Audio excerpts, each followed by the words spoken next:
Welcome to the Germinate podcast, where agriculture, business, and innovation take root and thrive. I'm Joe Sampson, and with nearly 2 decades of experience in agricultural equipment and scaling businesses, I'm here to bring you actionable insights, inspiring stories, and strategic advice. Whether you're an industry veteran or just starting out, this podcast is your guide to cultivating ideas, expanding your knowledge, and growing your venture. So let's get started and germinate your path to success. Hello, welcome back to the Germinate podcast. I am Joe Sampson, and today with me I have Cynthia K. Hello, Cynthia. Hello, how are you? Great. And you are the author of Small Business, Big Success, Proven Strategies to Beat the Odds and Grow a Great Business. I love the title, by the way. Well, Fantastic. thank you. I Yeah. appreciate that. And I have the book here, and you sent me a signed copy. I have to say, my kids were like, "Oh my gosh, Dad, who did you just meet? Is she super famous?" I'm like, "Yes, she is. She's super famous." Just a business person doing my work. There you go. Yeah, and that isn't that the truth these days? True. I love it. But we kind of met on the power of LinkedIn, I guess, right? It's where I have actually made some really deep connections with people. I mean, I personally love LinkedIn. I just think it's a great way to connect and kind of see what people are doing and engage with them. Yeah, I hear you. It's sort of it's been around forever. I mean, I think I've had a LinkedIn account for like almost 20 years, but I was never active in it, and really nobody was. And it's sort of the new thing now. I feel like if you're not on LinkedIn, folks, you need to get on there and build your brand, or otherwise somebody's going to build it for you, right? I mean, is that kind of your philosophy? Well, yeah, and be intentional too about who you connect with and what you say and what you want from people. And I think people appreciate that honesty and the approach. But yeah, I have similar to you. I mean, I used it, but I think more so in the last few years, I've used it a lot more. And really, it's my preferred platform to communicate with people. Yeah, I hear you. Especially, and let's talk about that. Talk about what you do and what your business is, and then we'll kind of dive into the book a little bit as well, Sure. obviously. So I started actually as a broadcaster. I was in broadcasting for a little over 13 years, and then started my business. And essentially, what I've built is an award-winning media production and communications company. And so there's the media part of it where we do video productions and digital communications for lots of different big companies and forward-thinking smaller companies. And then there's the whole communications piece of it, which is I love writing. I love working with small businesses. I do communication training and programs and media, and so it's a really fun business to be in. It's a lot of work too. Well, yeah, and you say in your book, like you're not just working, you're doing something that you love. Because I think that you have a line in there that says, people come to me all the time and say, "Well, why aren't you retired yet?" And you're like, "I love what I do. This is not a job for me." Yeah. Right? You know, my dad always used to say, they can't pay you enough money to do something you don't love. And I feel sorry for people who kind of they get stuck Yeah. and they just keep thinking they have to keep doing that same thing over and over again when we all have choices. I mean, we spend a lot of our days at work and we have people the people we work with, I mean, we see them more than we see our family. So I think you have to really love what you do. And I am very blessed that I do love it.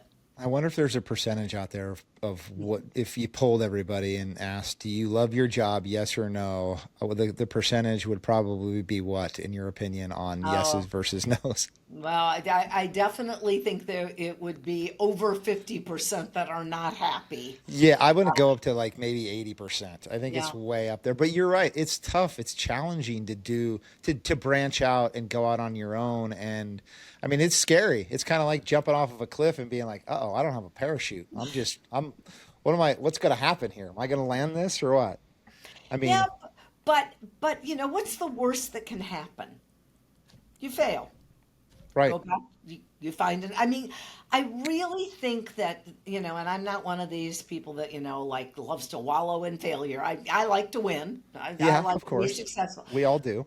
But I also think that, being afraid to fail means sometimes that you don't try things that you should try. And there's nothing wrong with trying something and saying it didn't work and I'm moving on and I'm going to do something different. Yeah.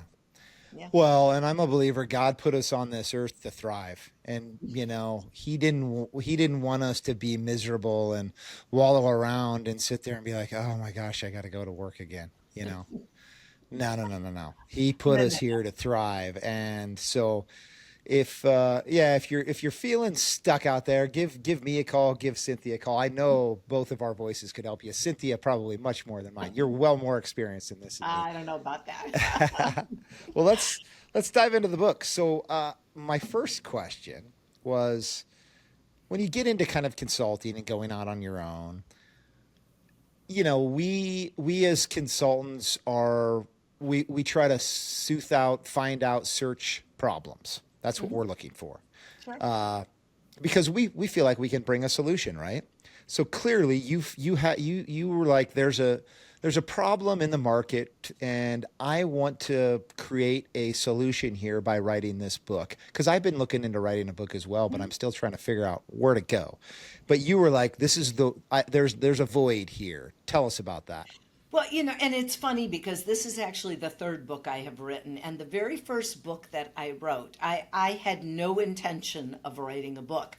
But I was always called upon to go out and speak to business owners and talk to people. And so I was out doing a speech. And afterwards, one of the attendees came up and said to me, "Where can I get the book?" And Yeah. I literally started laughing because I said, "Well, there isn't a book." Yeah, there And is no book. and they said, "Well, there should be." And I'm someone who's very attuned to people. I'm like, there should be a book. Yeah. So I went and started researching how to write a book. I literally took some classes, and I mean, I have a master's in communications, but I didn't know how to write a book.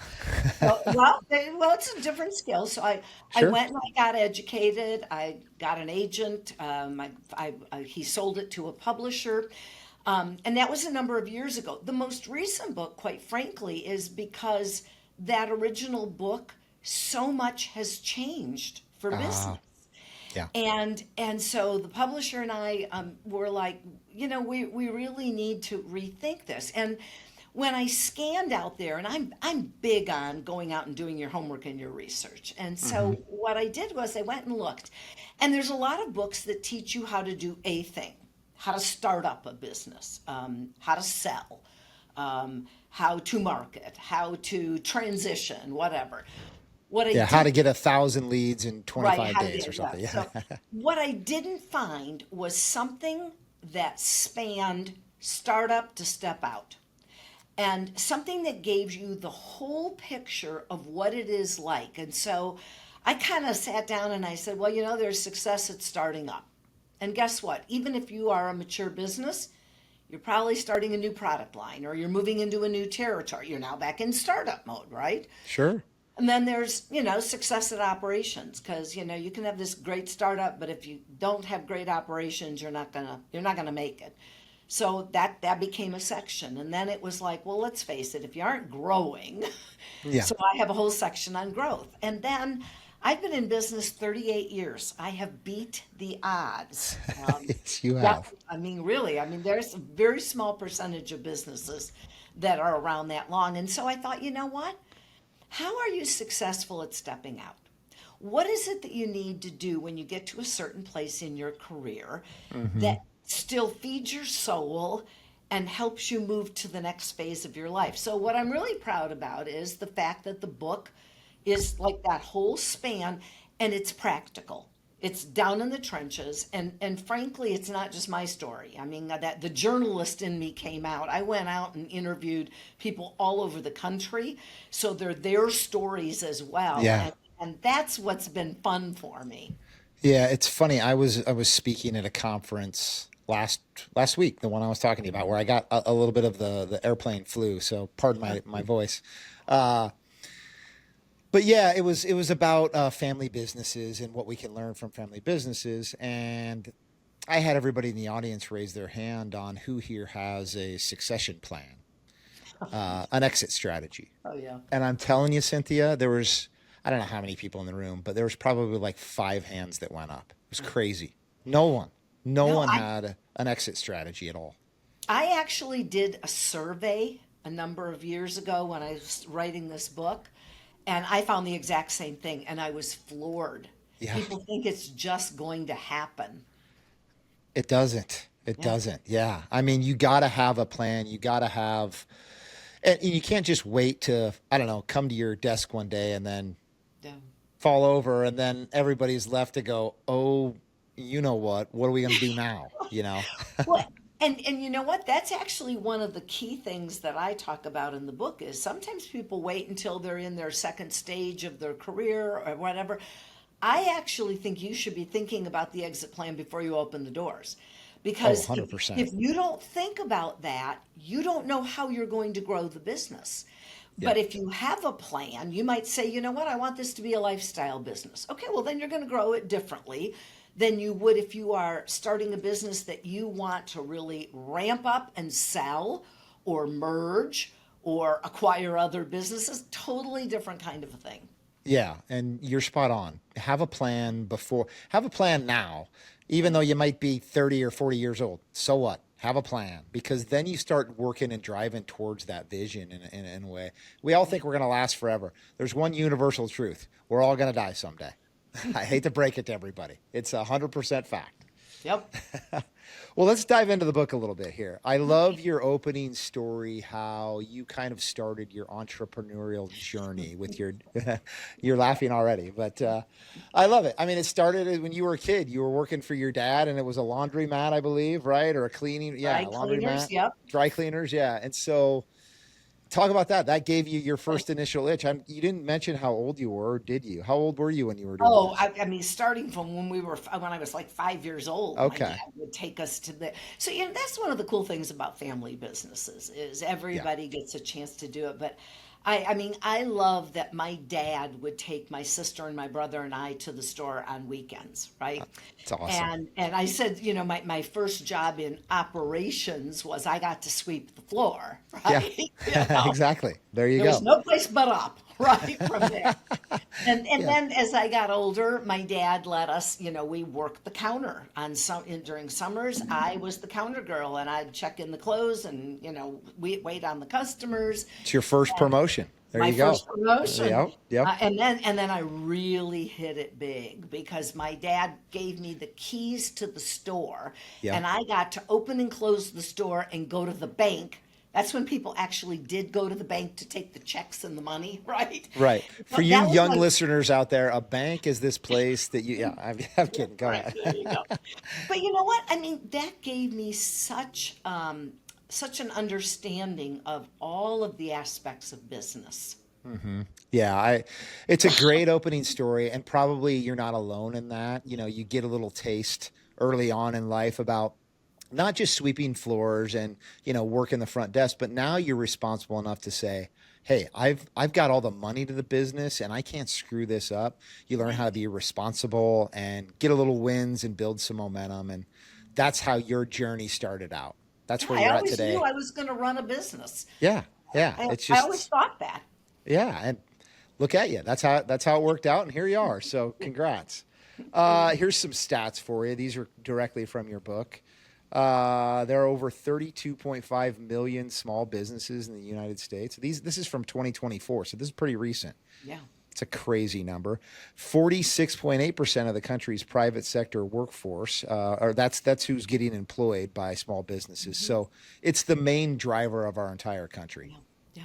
It, It's so interesting because I think when we think about business, we tend to think about big entities. What we don't realize is the impact that small business has on every community, every state, and our country.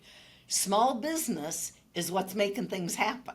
yeah, that's so true, and that's why part of the whole COVID pandemic was so hard going through this when you saw Absolutely. some of these small businesses that, quite frankly, are still not coming out of it because you can't You can't shut them down for a year and expect them to come back. But you're so true. These numbers are, it gives me hope. Sometimes the world today is filled with negativity and tariffs and right and left, and the middle is gone. I hate it. It drives me crazy. I like to ride in the middle. The middle is a fun place to be, everybody.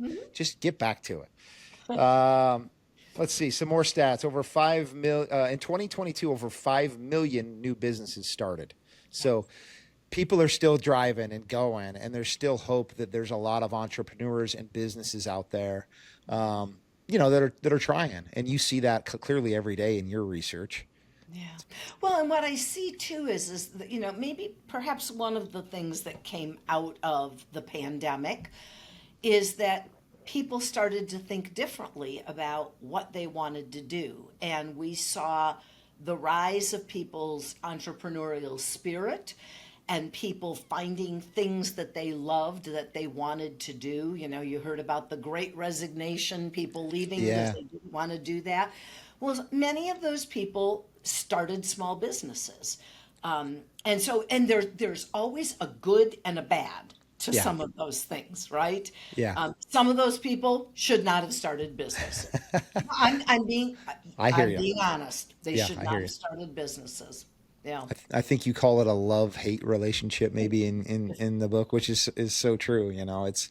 It's not for everybody. It's Hmm. definitely not. It's not for the faint at heart. You're going to have your daily struggles, your hourly struggles, but then there's something about a win when you're a business owner Oh that yeah, just makes it all worth it.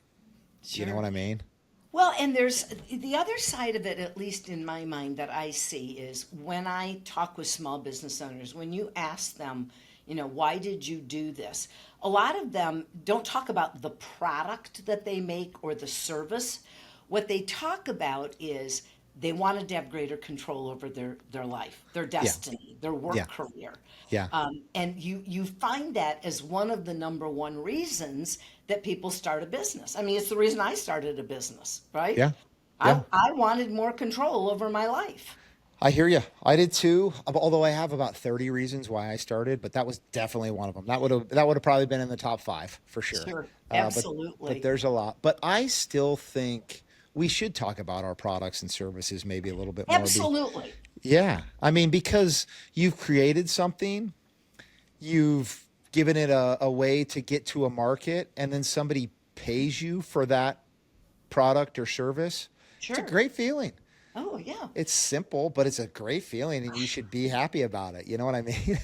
Absolutely. No, and the other thing too is that I think what's really interesting about small businesses is when it comes to products and services, one of the reasons that big business likes to work with small business is that we're consistently coming up with new ideas. We're consistently looking at, they talk about pivoting is the word. Small businesses always learned that we've always known how to pivot, right? Sure, sure. We've always been lean. We're always looking at what's the next best thing we can do. Can we create something new? Can we refresh something? It doesn't take us a long time to make those changes. And so that's what I think is really exciting about a business owner is that ability to see that next vision of where you're going and then to make that thing happen. Yeah. And most of my audience here is of the agricultural Hmm. network, either the equipment side, the growers. But I'm still trying to find a niche here too. And I think I told you when we first talked, like I love to read. I read a lot of books, and I Hmm. love to learn, especially from people like you.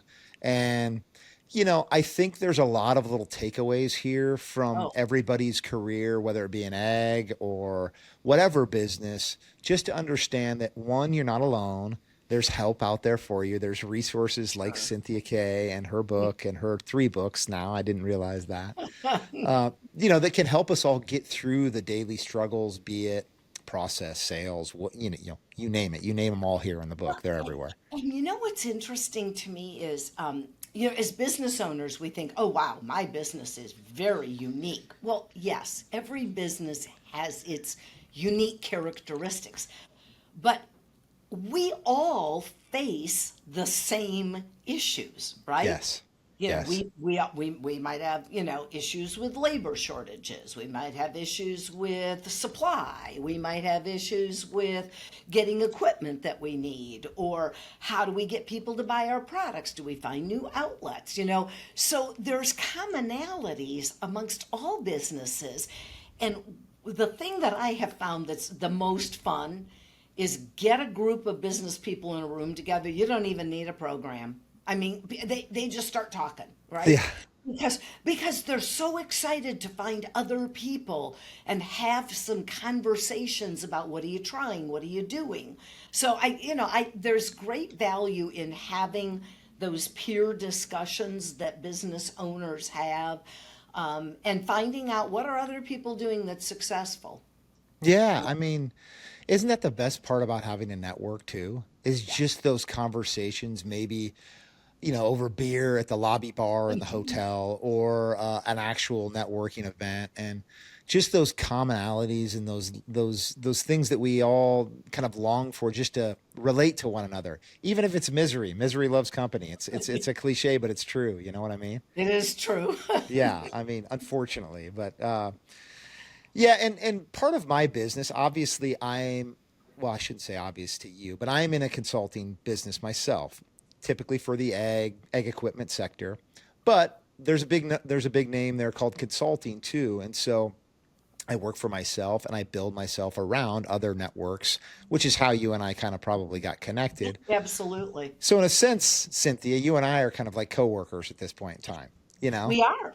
We are, and we have a lot to relate to, and so that's why we're talking today. And I love that's one of the biggest things maybe I miss from working at a office day to day is having those just you talk about whatever show you watched the night before or whatever, and those are things that I think are healthy and good. It seems like the culture is trying to get around that now. And no, no, no. Let's go to another meeting. Let's do this. Let's move on to that. Forget about having fun. Nobody should have any fun around here. That's not the way it should be. You get what I'm saying? It's like the new Well, world. and I think those people who get it right, bring together people. There's a section that I talk about, like how to hire the right person at the right time. Yeah. I mean, I think hiring the right people for your organization is probably one of the most difficult things that you have to do, because you don't really know until you get someone in and you're working with them. It's easy for people to say they can do things, Yeah. but I do think that there are things that you can look for, and there are some things that are clues that people will be a good fit for your organization. They've got the same kind of drive, they see the same vision. But and then when you get those people, like in a room together or working together in the fields, wherever they are, then it's like magic happens, because Oh, they're feeding amen. off of each other and the work Amen. gets done. I love it. So intelligent and so true and so overlooked. And one more so simple. Yeah. you know I mean, I right now I'm choosing. That's another good thing about being in business for yourself is you can kind of choose who you want to partner with. So Yeah. I look for people that have the same vision, the same hopes, the same work ethic, the same, where we know, Integrity. the same The same integrity. integrity. Yeah, good call. Good call. And in Yeah. the end, we're happy to work with one another, and it's like we can't wait to get to that next momentum building activity and win again. It's a great feeling. It's Yeah. wonderful. And so I love that. And you mentioned quite a bit of that in your book as well. So let's go through some other things that I'm you said you did another podcast where they went through your book. I'll get to Sticky notes. sticky notes. Yeah, yeah. Um, So I guess give everybody a quick, before I get too deep into it, give everybody a quick, you kind of mentioned it before, but a quick kind of theme about your book. You kind of said it's sort of a start to finish guide to starting Hmm. running a business, Yeah. but say it in your own words. Well, so I think one of the things that I've tried to do is really look at what are those sticking points. Where are the places where all of us, whether we are farming or we're running a media business, where are those places where we really have to excel if we want our businesses to be sustainable. So I love to talk about there's the people side of it. That's the one thing I talked about. But I also love to talk about the marketing and the communication. And I think sometimes that gets lost. But what we have found in all business organizations is one of the reasons that there are failures in the workplace is the lack of collaboration and communication. And so I talk about some of those things, places where people really need to be paying attention, because otherwise you make mistakes. Hmm. You you till up the wrong field. You put the wrong piece of equipment out Yeah, there. You yeah, know, I mean, so communication is one of those things that I love to focus on, and frankly, leadership. How do you lead your organization so that you have a really efficient but also welcoming culture yeah, for the people who are working there? yeah. I So talk. Oh, very go ahead. practical. It's real practical stuff and stories of how people have done it. And also the use of technology. That's another key message. Yeah, talk about that. You bring up obviously AI in here. I think you bring up Chat GPT. There's a lot of platforms that Oh everybody's yeah. using now, but if you're not using technology today, Hmm. number one, you're really probably I don't want to call them. I don't want to say any bad names, but use it, everybody, Yeah. because and here's the thing about technology today too is it's growing at a rate of like 100x by every Hmm. week. It's moving at the speed of whatever. So Hmm. you got to jump on the train because it can really assist and guide you in a lot of things that would have taken you months previously, Hmm. right? And time you Well, can't get back. right, but there's also a misconception that you can just keep piling technology on top of things too. So what I love to say is in smaller organizations, especially, you don't need everything. Yeah. You may not need as much of a robust system, but there are systems in place. Even simple things for inventory and billing and portals that you need to go on to get supplies in. Or if you're billing larger companies these days, you cannot send them a bill. Everything has to be done through a portal. So just being aware of where technology can assist in your business, and then knowing that you don't have to know it all, but there are some really good consultants who can come in and do a technology audit and can help you look at what are some of the simple things you can do. And then scale, as you scale the business, you'll become more techy, right? Yeah. But you can't be late to the game. Yeah. You cannot be back in the pencil and paper days, right? Yeah. Well, that is really intelligent what you said because I do think a lot of businesses out there say, "Oh, you used a CRM example. Like, I need a CRM, so I'm going to go buy Salesforce." It's like, well, hang on a second. Integration. Yes, Salesforce is super expensive. Number one, you're not there yet. Hmm. But let's start with this. Let's maybe get a Google form or a Google sheet, Yeah, something very sure. easy that's still got some automation built in, and it'll make your Absolutely. life a lot easier. But let's not go all the way out there just yet. Let's try to get there someday. That's super intelligent. You said that. I think people need to hear that. Well, and I jokingly say, so my sister and her husband ran a very successful business down in the Raleigh Durham Triangle area. And she was very proud that she ran a multi-million dollar business with a flip phone, with a little flip phone, right? Yeah. But God bless her. But, there was underlying technology. But, once you get to a certain point, it's really about the hours that you're spending, that you're taking away from the core business that you have, right? Yeah. It's doing the work and working on the business when technology can automate some of those simple processes. Yeah. And that's where you want to use it. And sometimes you get stuck in your patterns because Mhm. you're checking on inventory and you're making sure that this order got out on time, and you're making sure you send an email to that one customer that's really mad, and you want to make sure they don't give you a bad Google review or All whatever the right. case is. Right. Instead, that's being very transitional, and you're in the business. You're almost stuck in it, Yeah. instead of being like, oh, I gotta think. I got to think about, I got to go, you said it. I got to think on the business. How do I think, keep going, moving forward? You got to get people in place to do the inside stuff. And then Well, if, and it's interesting you should say that because you just hit on another point that I think smaller organizations and businesses need to think about. We wear a lot of hats. mm-hmm. We always talk about that. I think one of the big mistakes that people make is they feel like they do have to do everything. Yeah. I mean, I can tell you that I have searched my soul. I know what I'm good at, and I know what I should not do. Yes, exactly. You do not want me doing month-end reconciliation of the books. It's not pretty, right? Hey, that's a So, sign of intelligence, by the yes, way, of knowing what but you're not good at. Yeah. right, and having some of those key advisors who can come in and help you at certain places to help you get to the next place. It's a smart person that knows what they don't know, right? Yes. And Yes. and asks for help.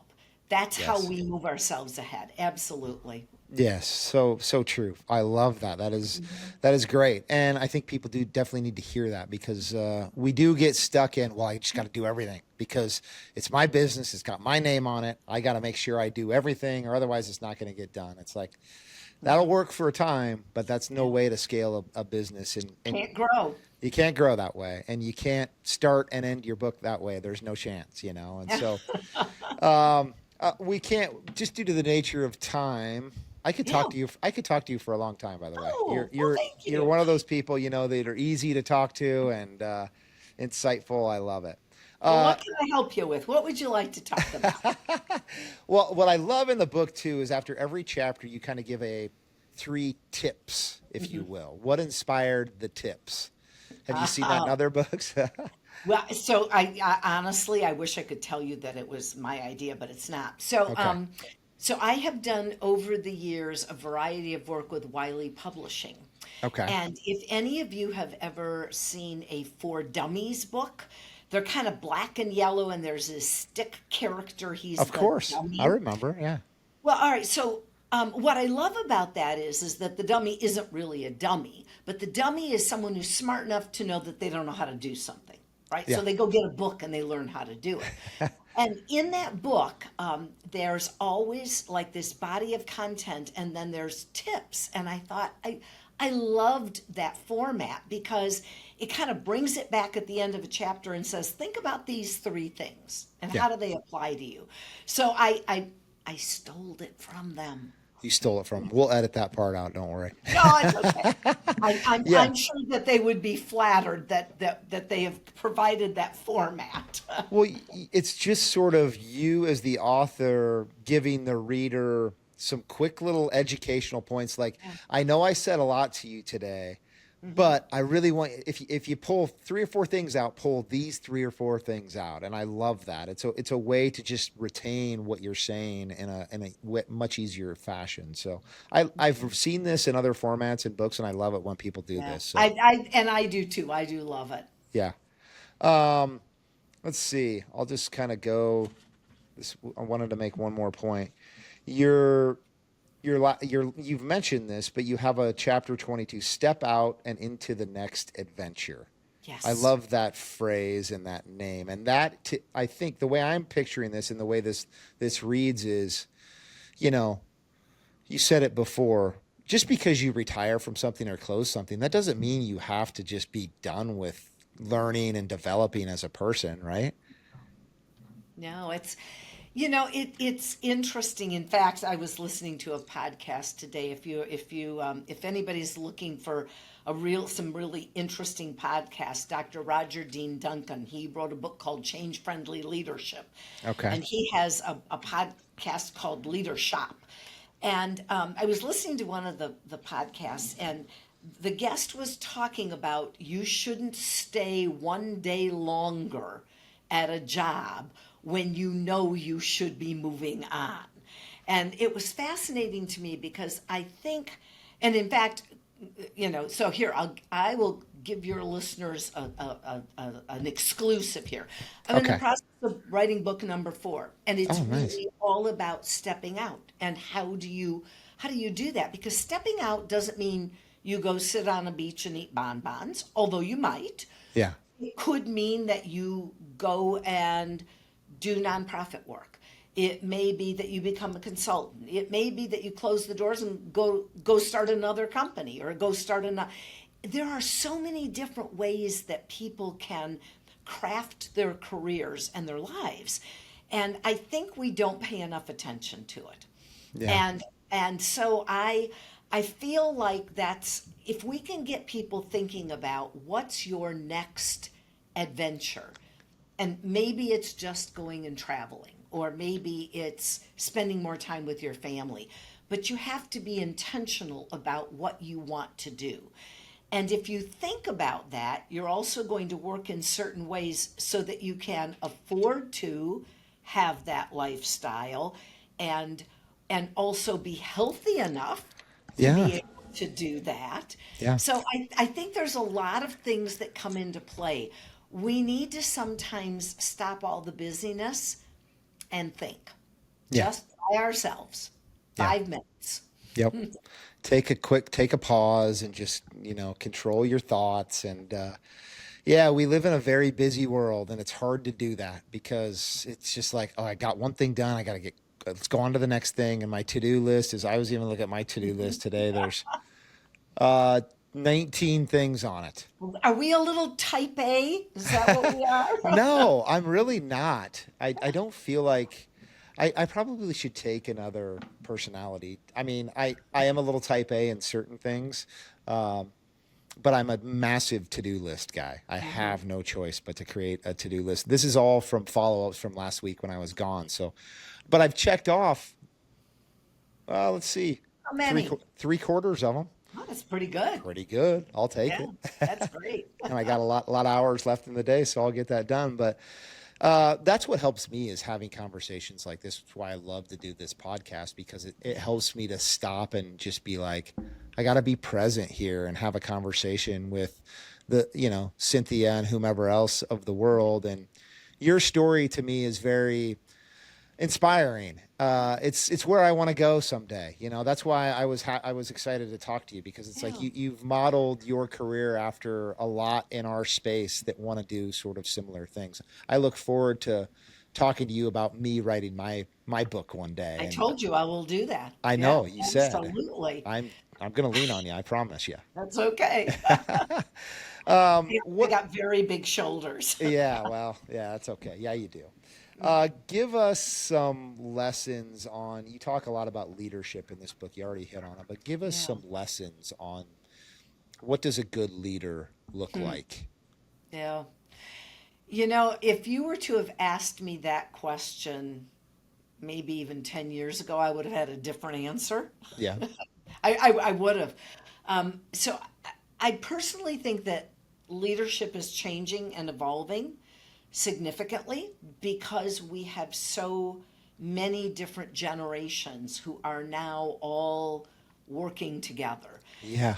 And so leadership is, I think I probably in my earlier days was more of a traditional kind of a leader. I'd go out and study and I go, here's what we're doing. And then Yeah. we would go do that.